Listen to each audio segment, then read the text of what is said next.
we're back, and today we're going to be doing the finale of our Amazing Race winner ranking. This is it, 34 teams. Yeah. And we are down to our last two. Never thought we'd reach this journey. Right? But here we are. Yeah. So let's just get to it. Yeah. All right, now I know a lot of people have been probably wondering about this. 2 teams left. Let's start with number 2. Number 2, Nat and Kat. They won season 17 and 5 legs. Nat and Kat, certainly a very worthy team to be this highly ranked. Certainly a very historically significant team. Yeah, because they are the first all-female team to win the Amazing Woo! Race. Yes. Yeah. We had waited 16 seasons for this to happen. Yes. Came close a few times. This was the team that actually made it happen. And so that's part of why they have such an important place here in our rankings. Yeah. They were just a very strong team, mentally and physically. Yeah, despite the historical significance, they also just were a great team. Mm-hmm. I mean, they could do pretty much anything, and they got along really well, worked together really well, and yeah, they won 5 legs. I mean, they're one of the teams that are up there as far as raceability. Yeah, they were just very in sync, and it seemed like they had a very strong friendship. Yeah, they had a real strong connection, but it wasn't something where like they were always sort of advertising it, that they had this close friendship, but you could just tell that they got along well. They trusted each other, they believed in each other, and supported each other. And it was really cool to watch these 2 strong women interact together in a really positive way for the whole race. Yes, so Nat has diabetes, and she was able to overcome that, which was just really impressive because, you know, the race is just so physically and mentally taxing that's just really impressive to watch. Right, it is. There are certain demands on the body when one has that condition. You have to take a certain medication, and so it's a lot to add on to the stress of the race. And she became the first person with diabetes to win the race. And so that's a real achievement, overcoming that condition that can play a factor in your everyday life. For sure. Kat was a vegetarian, like me. Not like me. But they did do the fast forward where they had to eat a lot of meat. And so that was really impressive to watch because she hadn't eaten meat in like 12 years or something like that. So it must have been really weird for her. Right, and it was kind of their Joyce moment, you know? It was when that very famous moment when Joyce from our number 16, Uchenna and Joyce, shaved her head, even though her hair was, you know, really, she loved it and it was really beautiful. She made that choice, that sacrifice, and this was kind of similar to that, had that same energy where Kat decided to, you know, have meat, and after many years, I'm sure it wasn't easy for her to do that. And it wasn't like the little meat pie that Alex and Chris had to eat for their fast forward. This was a lot of meat that Kat had to eat, and she did it. And it was, again, one of those moments that just sort of, I think, gave them momentum to win this whole thing. Yes. And in the final challenge, there were definitely different types of challenges, or in the final leg, I meant, sorry. And I think that definitely helped that they weren't all just like physical strength and heights and running and all of that. Yeah, for years fans have been saying, why are these final challenges always sort of geared toward fast, muscular, upper body strength type of teams, which tend to favor the male teams. And so this in this season, they chose not to do that, and I think it was about time, frankly. Yeah, for sure. So what was that final leg again? It was the one where they had to work on the float, right? Yeah, and then there was this really intense memory challenge that they had to complete. Right, so they had the memory challenge, they had the float making, they had the memory challenge, and that was the one that was about just flashing greeters. And some of the greeters were from past seasons, some were from the current season. Yeah. And just flashing them really quickly. And then they had to pick the ones that were from this season and then put them in order. And then, of course, the legendary Bob Eubanks would give them their next clue. So that was pretty cool. And it was a tough challenge. And Nat and Kat did really well on it. Yeah. They did beat some really strong teams. Absolutely.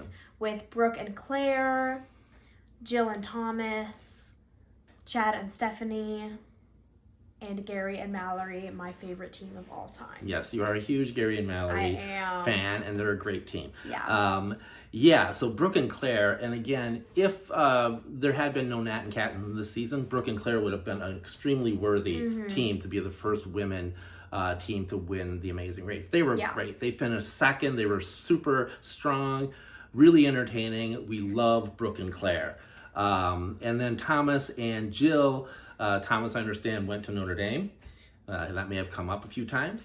Just a couple. And Chad and Stephanie and Gary Mallory, they were all really strong teams. And so this was not one of those seasons where they just had to beat one or two good teams. There were a lot of good teams that Nat and Kat had to beat to win this race. And going back to Brooke and Claire got hit in the face with a watermelon. She did? I've never heard of that. Wow. Is there somewhere I could see that on video? Yeah, what an amazing moment. And amazing that she came back from that and still finished the race and finished second. But yeah, if it weren't Nat and Kat, we would be here probably talking about Brooke and Claire at number 2. Probably, or maybe even number 1. Who knows? Who knows? Yeah.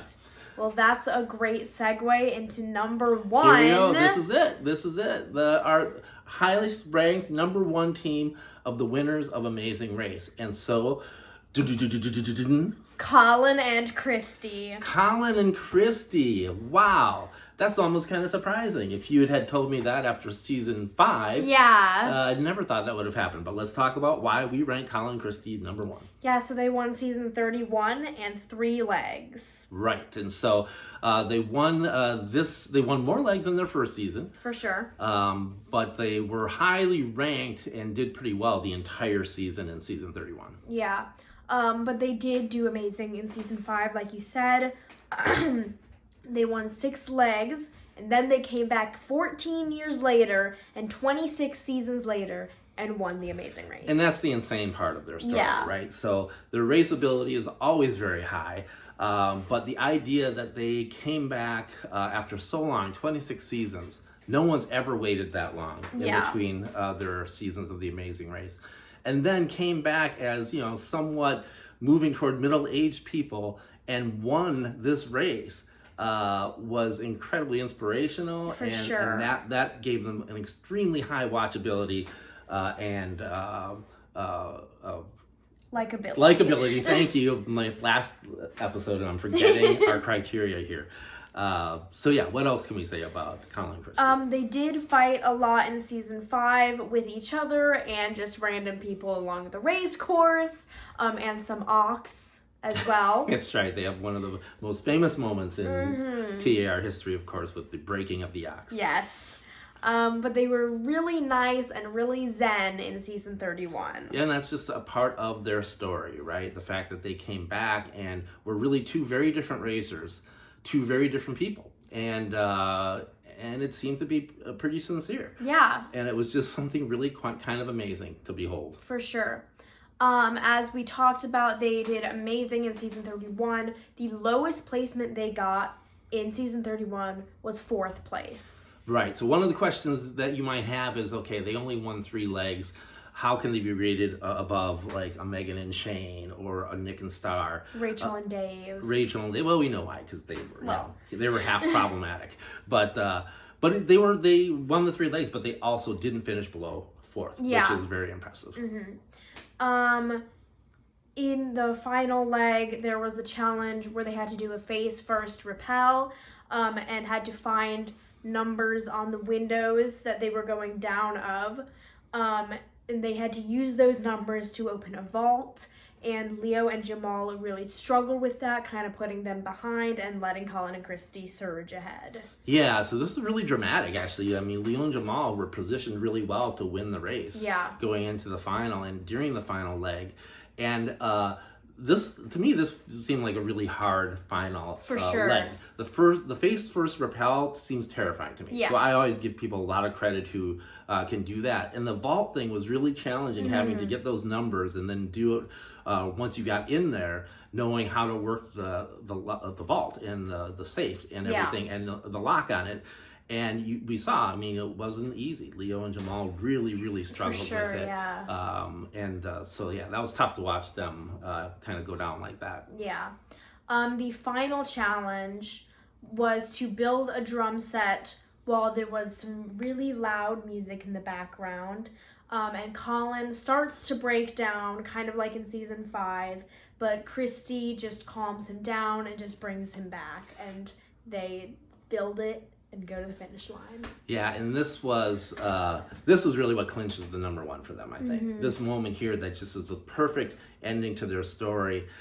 Colin is starting to like get frustrated, and you're seeing some of the little bit of the shades of the old Colin. Yeah. And Christy talks him down, basically talks him back to the self that he is now. Mm-hmm. And you can just see the moment when they have that connection, and he calms down and finishes it. And it's just really a beautiful moment between them, especially everything that had happened before in season 5 with them. Because they had a lot of conflict between themselves in that season. Mm-hmm. And they really had worked that out. And it just showed that it was, Colin has to keep working on it. You know, it's not like, he's magically cured of being aggressive. It's something he works on day to day. And I thought that moment really showed that nicely. For sure. They did beat some really good teams with Tyler and Corey, Leo and Jamal, Nicole and Victor, Becca and Floyd, and Chris and Brett. Yeah, so this was a kind of a quasi all-star season. You had these all-star teams from Amazing Race, but then you also had these pretty strong teams from Big Brother and Survivor as well. So there are a lot of really good competitors in this season, which made the whole season really challenging for everyone. Rupert and Laura didn't get too far, but we should note that Rupert did eliminate Art and JJ in episode 2, which was one of my favorite moments of this whole season. Yes, it was episode 1. You're right. So, shout out to Rupert. Yeah, I love you guys. They should be number 1 because they won 3 legs and they have a high race average. Yeah, so race ability is very high. Yeah. Because of that. What else do we base They had an amazing story, like we've talked about, and so that goes into their watchability. Right, so watchability off the charts, I think.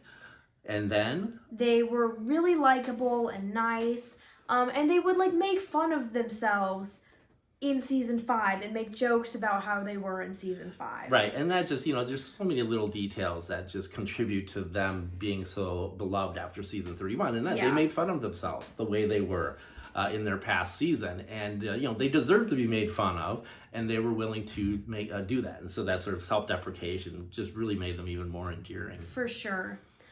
They just completely changed how they approached the race and how they approached other people too from season 5 to 31. Yeah, it was a complete 180 change, and if you told me that was going to happen before the season started, I would have never believed it. Yeah, because I watched season 5 and I hadn't watched season 31 yet, and I was just making jokes about oh yeah, what if they come back and they're just totally zen and a TK and Rachel. Right. And then I watched the season and they are totally zen and a TK and Rachel. Except more real even, because you can still see they still have some of the old, their old selves are still there, but they've overcome it. Yeah. Yeah, that was just unbelievable. They were really strong in season 5, like we've mentioned, but then they came back, were a better team, better people, and won. Yeah, absolutely. They were really funny in season 5, even though they weren't trying to be funny.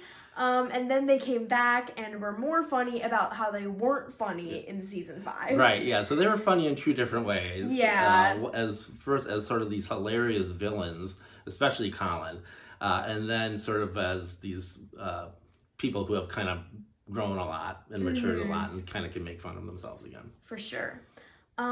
They beat just an amazing cast. All of the people on that season were all-star players on their own reality TV shows. Yeah, and I think that it also gets factored in a lot as far as having them ranked so highly. Yeah. So really is a combination of all the criteria that we've been applying in all of these videos to every team. And they have all 3 of them just off the charts. And so that's why they're our number 1. Yeah. Colin and Christy. Colin who and knew? Christy. So our Amazing Race and Survivor episode 2 recaps will be coming soon. So stay tuned for those. And congratulations on us for finishing this. Yeah. Well done. Hope you enjoyed our rankings. As always, let us know what you thought of them. Let us know what you thought of our top 2 teams. And we hope we hear from you soon. Yeah, bye guys. Bye. Hey y'all. Hi-ya! Oh. I was doing that something special for the finale. No.